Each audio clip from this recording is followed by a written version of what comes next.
Hello students, good morning to all of you.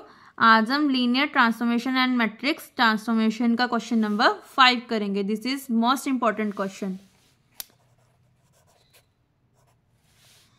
Late T from R4 to R3 be defined by T of x, y, z, w is equal to x plus y, y minus z, z minus w। Verify करना है कि rank nullity theorem from 40, मतलब rank nullity theorem लगानी है। यहाँ पे हमने सबसे पहले इनकी डेफिनेशन कर लेते हैं रैंक और नल्टी की। रैंक ऑफ लीनियर ट्रांसफॉर्मेशन, इसकी डेफिनेशन क्या होती है? Let f from v to u be a linear transformation. v is a finite dimensional vector space over v। Then rank of f किसको कैसे डिनोट करते हैं हम? Rho of f। तो इसकी डेफिनेशन क्या हो जाएगी? रॉ ऑफ f किसके इक्वल होगी? Dimension of image of f। ये क्या है? इसकी डेफिनेशन है। रैंक, रेंज या इमेज ऑफ f किसको बोलते हैं हम? रैंक को बोलते हैं। ऐसी नल्टी किसके इक्वल होती है? Let v from v to u be a linear transformation and v be a finite dimensional vector space over कौन सी लेते हैं हम? Field f। The nullity of f किसके साथ डिनोट करते हैं? v ऑफ f को। रैंक को रो ऑफ f से और नल्टी को v ऑफ f के साथ डिनोट करते हैं। Is it defined as the dimension of null space. इसको हम क्या बोल सकते हैं? नल स्पेस बोल सकते हैं। नल, नल्टी या कर्नल, इन तीनों को हम क्या बोलते हैं? नल्टी। तो v ऑफ f किसके इक्वल होगा? Dimension of kernel of f के या dimension of null of f के। अब मेन चीज, रैंक नल्टी थ्योरम क्या होती है? ये बहुत इंपॉर्टेंट थ्योरम है और स्टेट एंड प्रूफ आएगी और ये 8 मार्क्स में आएगी। तो मैं इसका प्रूफ तो नहीं करवा रही आपको, क्योंकि इसका प्रूफ तो आप बुक में से भी कर सकते हैं। तो मैं आपको ओनली क्वेश्चंस करवाऊंगी इनके, इस चैप्टर के। तो इसकी थ्योरम क्या है हमारे पास? Let v from f from v to u be a linear transformation. और v हमारे पास क्या है? Final dimensional vector space over f। Then इस थ्योरम का रिजल्ट क्या है? Rank of f plus nullity of f किसके इक्वल होना चाहिए? डायमेंशन ऑफ v के। तो मेन चीज हमने ये याद रखनी है कि रैंक और नल का प्लस किसके इक्वल आना चाहिए? डिमेंशन ऑफ v के। v हमारे पास क्या है? फाइनाइट डायमेंशनल वेक्टर स्पेस है। तो आई होप आपको क्लियर हो गया कि क्वेश्चन में हमने क्या करना है। तो क्वेश्चन को स्टार्ट करते हैं। लेट कर लिया कि t from R4 to R3 कैसे डिफाइंड है हमें? t of x y z डब्ल्यू किसके इक्वल है? x plus y, y minus z, z minus डब्ल्यू। जरूरी नहीं है कि आपको यही मैपिंग गिवन होगी, बस आपको क्वेश्चन का मेथड आना चाहिए कि कैसे करना है। बट ये बहुत इंपॉर्टेंट क्वेश्चन है। आपको state and proof, rank nullity theorem आएगी और साथ में ये क्वेश्चन भी आ सकता है। तो पूरा टोटल 18 मार्क्स में आपका क्वेश्चन बन जाएगा। तो E1 किसके इक्वल होता है? 1 0 0 0 के। E2 0 1 0 0। E3 किसके इक्वल होता है? 0 0 1 0 के। E4 0 0 0 1। ये हमारा क्या होता है? आइडेंटिटी मैट्रिक्स होता है। तो यहाँ पे x की जगह हमने 1 पुट किया तो 1 0 0। सिमिलरली y की जगह 1 पुट किया 1 1 0। अब z को क्या पुट करना है? 1। तो 0 -1 1। अब z को w को क्या पुट करना है? 1। तो 0 0 -1। तो हमारे पास ये बन गया। नेक्स्ट हम लिखेंगे, नेक्स्ट क्या है हमारा?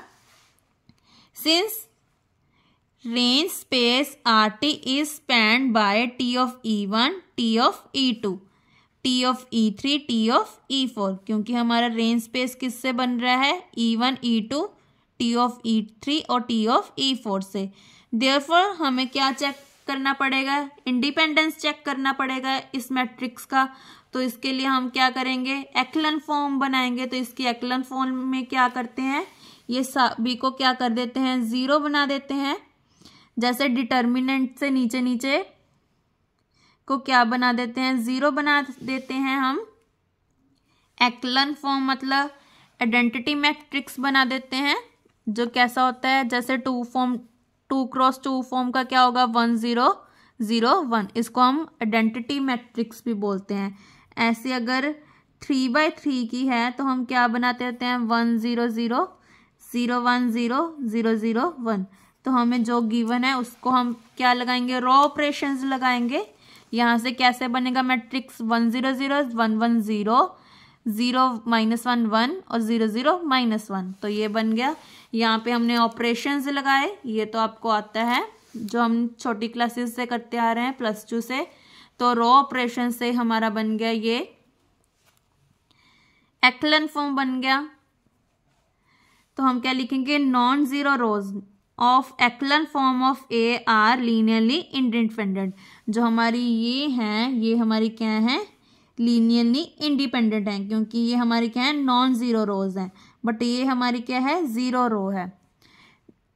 And span this same space as span by, किस फॉर्म में आ गया, T of E1 T of E2 T of E3 T of E4। तो हमारी बेसिस कैसे जनरेट हो गई, 1 0 0 0 1 0 0 0 1 is a basis of rank of T, so that rank of T किसकी इक्वल आ गया, डिमेंशन ऑफ RT। तो कितने आ गए, 1 2 3, क्योंकि नंबर ऑफ नॉन जीरो रो कितनी थी हमारी, 3 थी। अब हम कर्नल को चेक करते हैं, जिसको हम क्या बोलते हैं, नल्टी ऑफ टी को। तो लेट कर लिया XYZ टी किसको बिलोंग कर रहा है, हमारा कर्नल ऑफ टी को।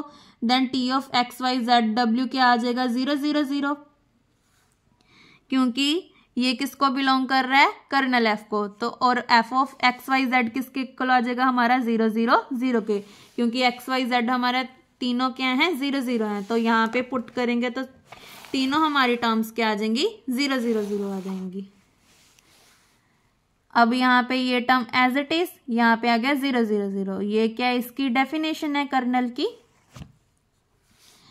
सो कंबाइन कर लेते हैं, x + y = 0, y - z = 0, z - w = 0। Next क्या करते हैं हम, now to find a basis of nullity space या null space of T is equivalent to find a basis of solution of equation 1। ये इतना सारा लिखने की जरूरत नहीं है, सीधा हम करते हैं बेसिस को 1 1 0 0 0। ये देखो कैसे बना, अब जो हमने ऊपर फाइंड किए थे अब इनको हमने कॉलम वाइज लिख दिया।